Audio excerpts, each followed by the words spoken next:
چونٹی اور فاختہ۔ ایک دفعہ کی بات ہے، ایک بہت پیاسی چونٹی دریا سے پانی پی رہی تھی۔ اچانک سے چونٹی نے اپنا توازن کھویا اور وہ دریا کے پانی میں جا گری۔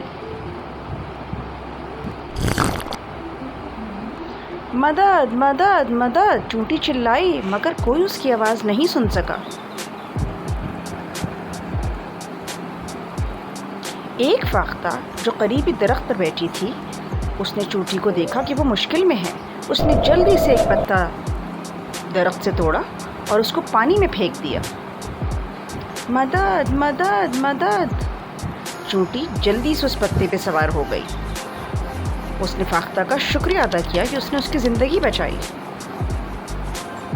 کچھ دنوں کے بعد وہی فاختہ ایک درخت پر بیٹھی تھی۔ چونٹی نے دیکھا ایک شکاری اس کی طرف نشانہ لے رہا ہے۔ چونٹی کو پتا تھا کہ اس کی دوست فاختہ خطرے میں ہے۔ اس نے جلدی سے شکاری کے ٹانگ پہ کاٹا اور شکاری درد سے چلانے لگا۔ شکاری کا تیر فاختہ کو نہیں چھو پایا۔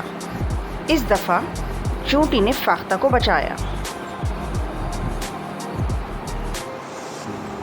فاختہ نے چونٹی کا شکریہ ادا کیا اس کی زندگی بچانے کے لیے، اور وہ ہمیشہ کے لیے دوست بن گئے۔ کہانی کا سبق: اگر کوئی آپ کے ساتھ احسان کرے تو آپ کو اس کو واپس کرنے کا موقع لینا چاہیے۔